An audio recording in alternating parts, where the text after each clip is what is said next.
పురుషోత్తంకి ఒంట్లో బాగాలేదు. Cell of చేసి పడుకున్నాడు. రాత్రి 10ంటికి నరసయ్య వచ్చాడు హడావిడిగా. నీ సెల్కి లైన్ కలవలేదు, ఎన్నిసార్లు ట్రై చేసినా అని అన్నాడు నరసయ్య. అతని ముఖంలో ఆందోళన కనిపిస్తుంది. ఎందుకో వర్రీ అవుతున్నాడు. ఇంత రాత్రి వచ్చాడంటే ఏదో సమస్య వచ్చి ఉంటుందని ఊహించాడు. ఏంట్రా ఇంత రాత్రి వేళ వచ్చావు, ఏం జరిగింది అని అడిగాడు పురుషోత్తం. మనం అర్జెంటుగా హైదరాబాద్ వెళ్ళాలి అని నరసయ్య కంఠం వణికిపోతూ చెప్పాడు. ఎందుకు అని అడిగాడు పురుషోత్తం. మా అన్నయ్య కూతురికి సమస్య. మా అన్నయ్య కొండయ్య తెలుసుగా అని అడిగాడు నరసయ్య. ఎందుకు తెలియదు, హైదరాబాద్ సెక్రటేరియట్లో పనిచేస్తున్నాడుగా అన్నాడు పురుషోత్తం. ఆ అన్నయ్య కూతురు సరితని వంశీకి ఇచ్చి పెళ్లి చేశారు. 2 ఏళ్లయింది. వంశీ నాన్న శివయ్య గుంటూరులో పనిచేస్తున్నాడు స్టేట్ బ్యాంక్లో అని చెప్పాడు నరసయ్య. అయితే ఇప్పుడు ఏమైంది అని అడిగాడు పురుషోత్తం. నువ్వు అంటుంటావే మనిషి సంగతి సమయం వచ్చినప్పుడు బయటపడుతుంది, అదే అయింది అన్నాడు నరసయ్య. సరిగ్గా చెప్పు, నాకు అర్థం కాలేదు అన్నాడు పురుషోత్తం.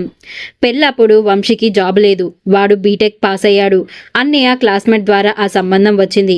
బీటెక్ క్వాలిఫికేషన్ ఉంది, ఏదో ఒక జాబ్ వస్తుందిలే అనుకున్నారు. జాబ్ వచ్చే వరకు వంశీ అన్నయ్య ఇంట్లోనే ఉంటాను అన్నాడు. కంప్యూటర్ కోర్సులు చేస్తే సాఫ్ట్వేర్ కంపెనీలలో జాబ్ గ్యారంటీ అన్నారు. అన్నయ్యకు సరిత ఒక్కతే కూతురు కావడంతో సరే అన్నారు. 5 లక్షల కట్నం ఇచ్చి పెళ్లి చేశారు. వంశీ సంవత్సరం పాటు అన్నయ్య వాళ్ళ ఇంట్లోనే ఉండి కోర్సులు చేశాడు. జాబ్ వచ్చింది. దాంతో వంశీ తల్లి బుద్ధి మారిపోయింది.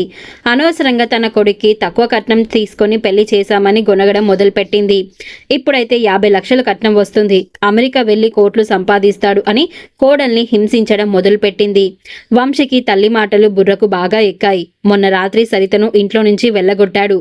సరిత ఏడుస్తూ అన్నయ్య ఇంటికి వచ్చిందట.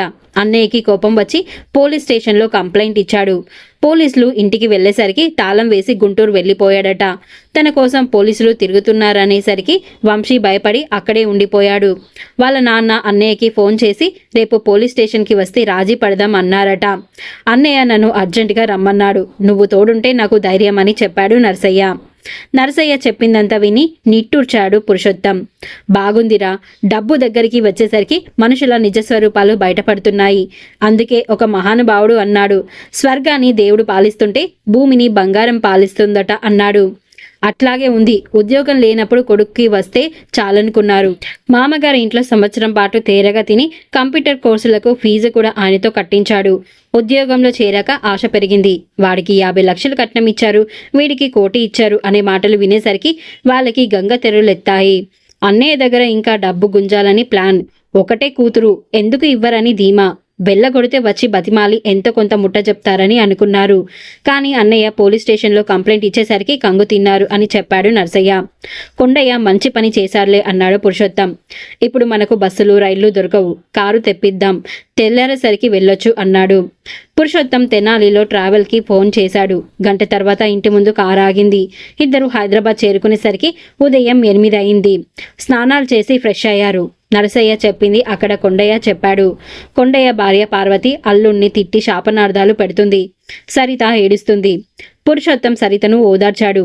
అమ్మాయి, అసలు విషయం చెప్పు, మీ ఆయన ఎటువంటి వాడు, అతనితో పేచీ ఏంటి అని అడిగాడు పురుషోత్తం.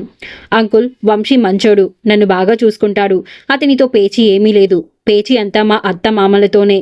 ఇప్పుడు పెళ్లిళ్ళవుతున్న చుట్టాల కట్నాలతో పోల్చుకుంటున్నారు. వచ్చినప్పుడల్లా వంశీకి నూరి పోస్తున్నారు. రోజు ఫోన్లో వంశీని సతాయిస్తున్నారు. అతనికి తల్లిదండ్రుల మాటలు తలకెక్కాయి. మీ నాన్న దగ్గరికి వెళ్ళి ఇంకొక 5 లక్షలు తీసుకురా, లేకపోతే మా వాళ్ళు నీకు విడాకులు ఇప్పించి ఇంకొక పెళ్లి చేస్తారు అని నన్ను సతాయిస్తున్నాడు. నేనందుకు ఒప్పుకోవడం లేదు. నన్ను వెళ్ళగొడితే కానీ వాళ్ళు డబ్బు ఇవ్వరు అని కొడుక్కి చెప్పినట్లున్నారు. దాంతో వంశీ నన్ను డబ్బు తెచ్చి గుమ్మం తొక్కు అని వెళ్ళగొట్టాడు అని చెప్పింది సరిత. కొండయ్య గారు, నాకంతా అర్థమైంది, మీరు గమ్మునుండండి, వాళ్ళ సంగతి నేను చూస్తాను అన్నాడు పురుషోత్తం. ఇక 11 గంటలకి పోలీస్ స్టేషన్ నుంచి కొండయ్యకి ఫోన్ కాల్ వచ్చింది. గుంటూరు నుంచి శివయ్య వాళ్ళు వచ్చారు, మీరు రండి అని. కొండయ్య ఉండేది కూకట్పల్లిలో. అక్కడి పోలీస్ స్టేషన్కి చేరుకున్నారంతా. శివయ్యతో పాటు 2 వ్యక్తులు వచ్చారు. వాళ్ళు గుంటూరులో లాయర్లు అని చెప్పాడు. శివయ్య భార్య మొహం గంటు పెట్టుకొని కూర్చుంది. ఇన్స్పెక్టర్, మీరు మాట్లాడుకోండి అని లోపలికి వెళ్ళిపోయాడు. వంశీ ఎక్కడా లేడు. వస్తే అరెస్టు చేస్తారని ఇంట్లో ఉండిపోయి ఉంటాడు. పోలీస్ స్టేషన్కి ముందు సిమెంట్ బెంచ్ మీద అంతా కూర్చున్నారు. పరిచయాలయ్యాక పురుషోత్తం నేరుగా విషయంలోకి దిగిపోయాడు. 2 ఏళ్లు కాపురం చేశాక మా అమ్మాయిని ఇంట్లో నుంచి వెళ్ళగొట్టడం దుర్మార్గం. కడుపుతో ఉన్న కొత్త కోడల్ని బయటకి నెట్టడం మరీ ఘోరం. 4,000 నోట్లోకి పోతే చాలే, కడుపు నిండితే అదే 10,000 అనుకునే రోజుల నుంచి ఇంతగా ఎదిగిపోయాం. ఇల్లు కట్టుకొని, కార్లు కొనుక్కొని, బ్యాంకుల్లో డబ్బు నిల్వ చేసుకుంటూ సర్వ సౌకర్యాలు అనుభవిస్తున్నాం. డబ్బు ఎంత కావాలి మనిషికి? అంతులేదు. ఎన్ని నదులు కలిసినా నిండని సముద్రుడిలా అయిపోయారు మనుషులు. అంతులేని ధనదాహం పీడిస్తుంది. మానవత్వం మర్చిపోతున్నారు. మనం చిన్నతనంలో ఎట్లా ఉన్నాం, ఇప్పుడు ఎట్లా ఉంటున్నాం గుర్తుకు తెచ్చుకోవాలి. పాత రోజులు మర్చిపోయి ధనగర్వంతో విర్రవీగడం నాశనానికి దారి తీస్తుంది అని అన్నాడు పురుషోత్తం. సరిత మామ శివయ్య, ఆయన వెంట వచ్చిన లాయర్లు వింటూ ఉండిపోయారు. శివయ్య గారు, పెళ్లిలో మీకు కొండయ్య 5 లక్షలు ఇచ్చింది నిజం కాదా అని ప్రశ్నించాడు పురుషోత్తం. ఇచ్చారండి, ఇవ్వలేదని ఎప్పుడు అనలేదు అని చెప్పాడు శివయ్య. మళ్ళీ పెళ్లి ఖర్చులు 5 లక్షలు అయి ఉంటాయి కదా అని అడిగాడు. దానికి శివయ్య తల ఊపాడు. 2 ఏళ్లకే మళ్ళీ 5 లక్షలు తెమ్మని డిమాండ్ చేస్తే ఎక్కడి నుండి తెస్తాడు?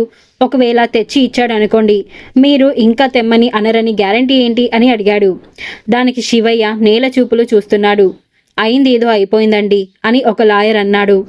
అయిపోయిన దాన్ని బట్టి మనం గుణపాఠం నేర్చుకోవాలి కదండి అన్నాడు పురుషోత్తం. అవునండి, కరెక్ట్గా చెప్పారు అన్నారు ఒక లాయర్.